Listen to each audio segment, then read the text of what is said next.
교독하도록 하겠습니다. 여러분의 하나님 여호와께서 여러분에게 주시는 땅에 들어가 그 땅을 차지하고 살 때에 우리 주위의 다른 나라들처럼 우리도 왕을 세우자라는 생각이 들면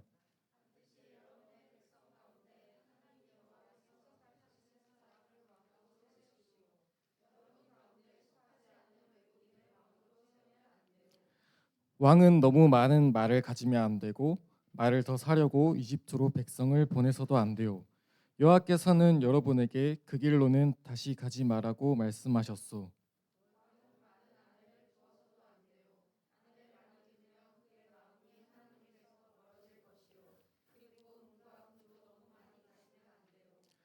왕의 자리에 오르는 사람은 제사장인 레위 사랑 앞에 있는 이 율법을 두루마리에 베끼시오.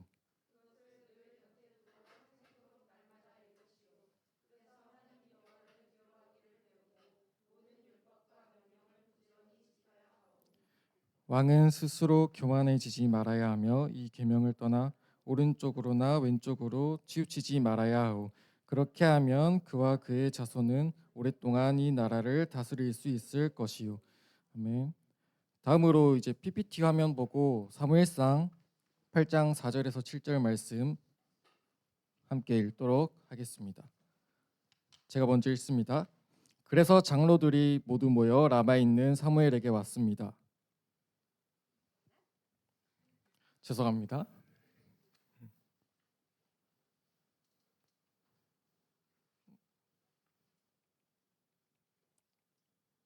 자, 5절 읽어주세요.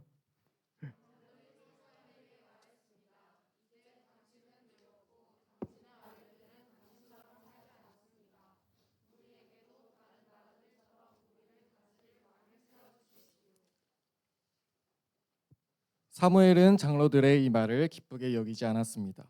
사무엘은 여호와께 기도드렸습니다. 함께 읽습니다. 여호와께서 사무엘에게 말씀하셨습니다. 백성들이 너에게 말하는 것을 다 들어주어라. 백성들이 너를 버린 것이 아니라 나를 버려 내가 그들의 왕이 되지 못하게 하려는 것이다.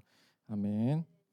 우리 162쪽에 GQS 내용 참고해서 말씀 묵상 5분 동안 하도록 하겠습니다. 오늘 웃지 왜 웃죠? 예쁜가요? 감사합니다. 오늘 말씀이 왕에 관련된 말씀이길래 제가 일부러 다이소에서 1,000원짜리 왕관을 사서 한번 써봤습니다. 여러분 굉장히 뭔가 교만해 보이죠. 지금 설교하는데 이거 쓰고 있으면 안 되는데 잠시만 쓰겠습니다.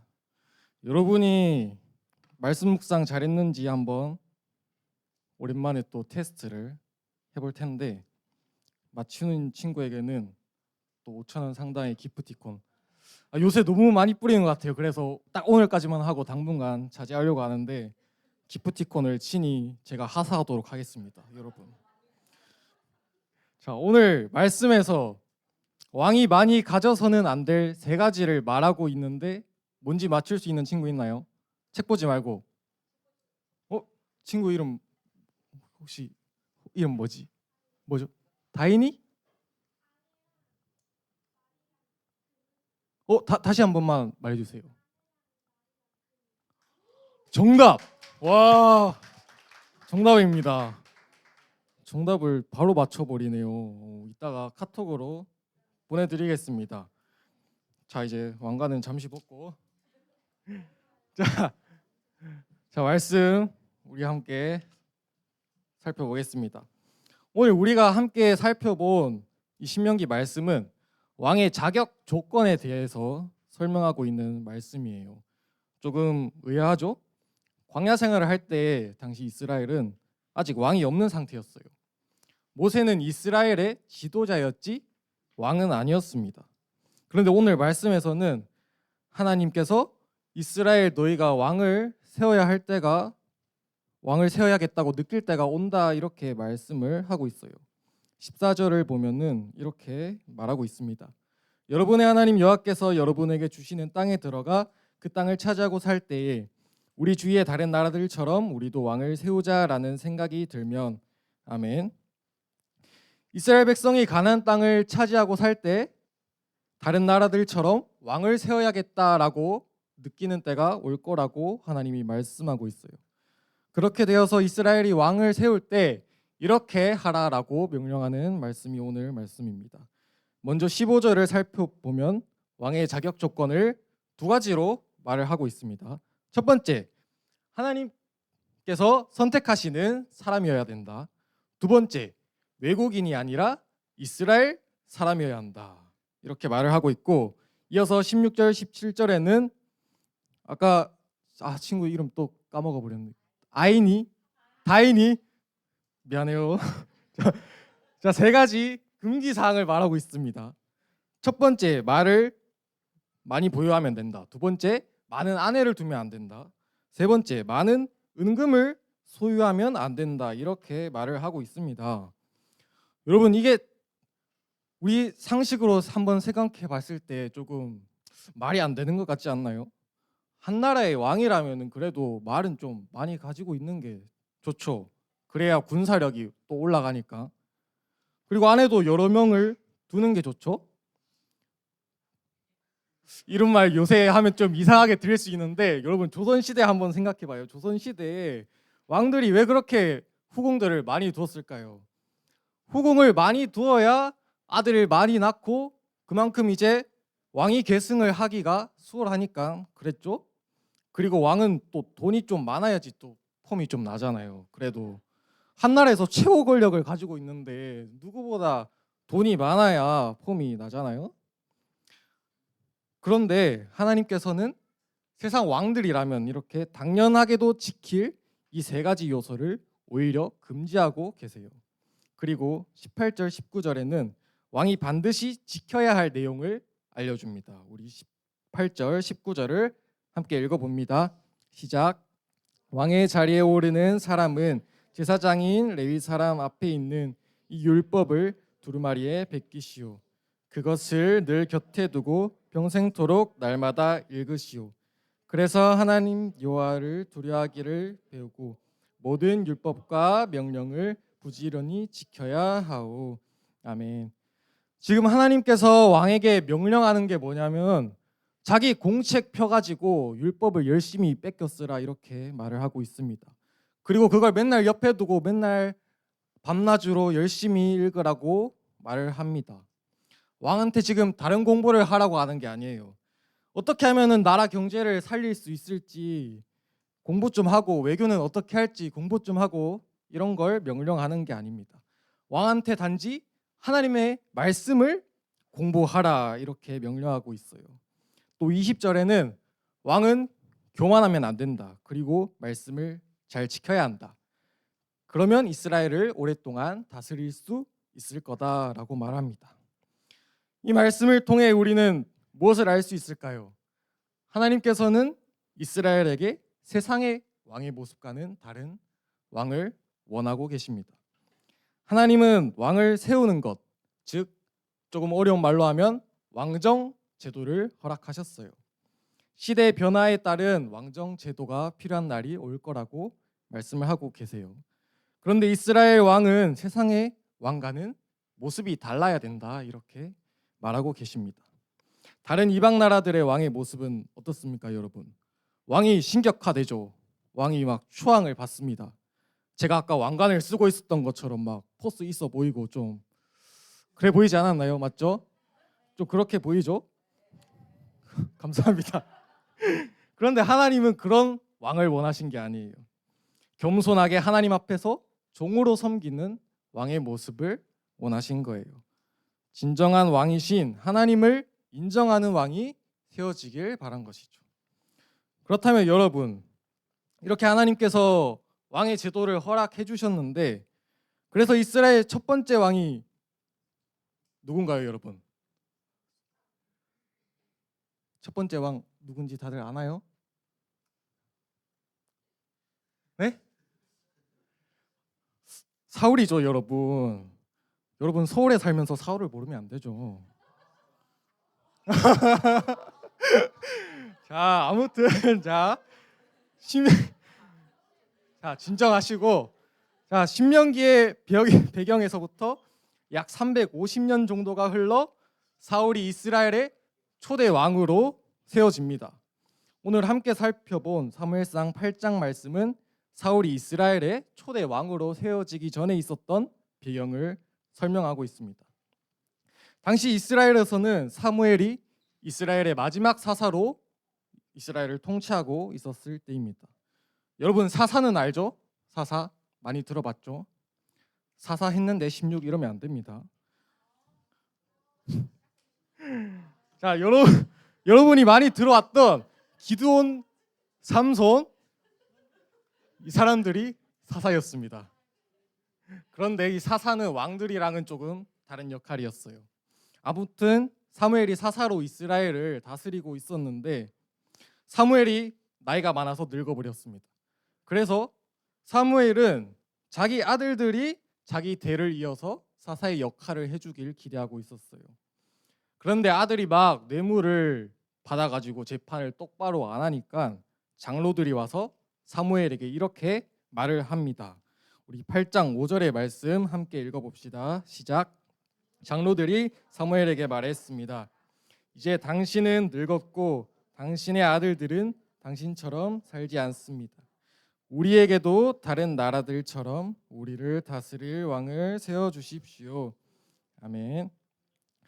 350년이 지나 이제야 이스라엘 백성이 신명기 말씀에 적혀있던 그 왕의 제도에 대해서 이야기를 본격적으로 꺼내고 있습니다. 사무엘 당신도 늙었고 아들도 사사 역할을 한다는데 영 형편없어 보이니까 이제 왕을 세워주십시오 이렇게 장로들이 말을 하고 있어요. 그런데 사무엘이 이 말을 듣고 기분이 좋았을까요? 안 좋았을까요? 여러분 기분이 안 좋았겠죠? 당연히 기분이 안 좋았을 겁니다. 왜냐하면 지금 사무엘이 이스라엘을 잘 다스리고 있는데 왕을 갑자기 세워달라고 하니까 기분이 안 좋았을 것 같습니다.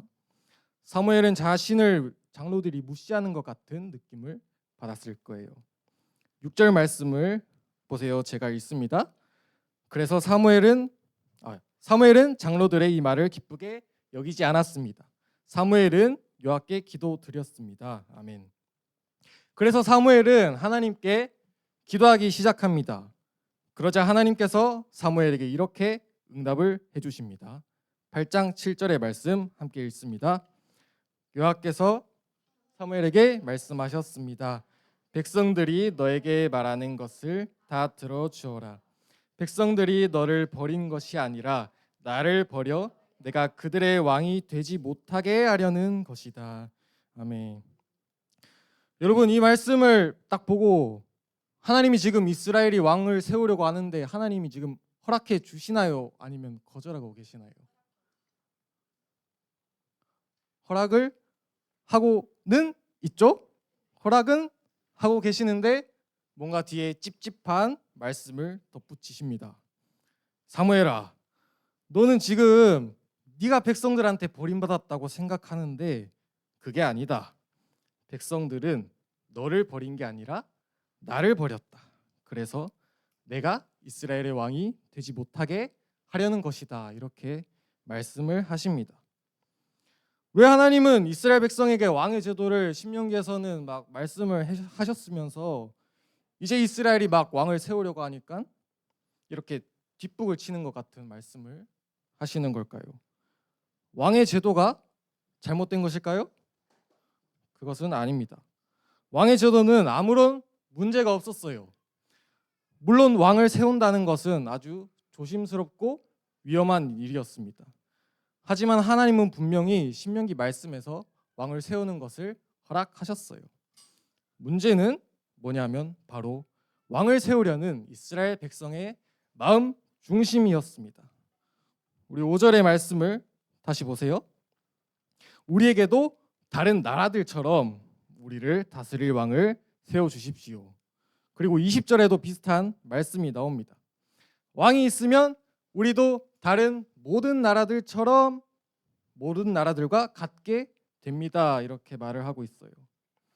무엇을 말하고 있냐면 지금 이스라엘의 마음 중심에는 다른 나라들처럼 되고 싶은 마음이 있었던 거예요.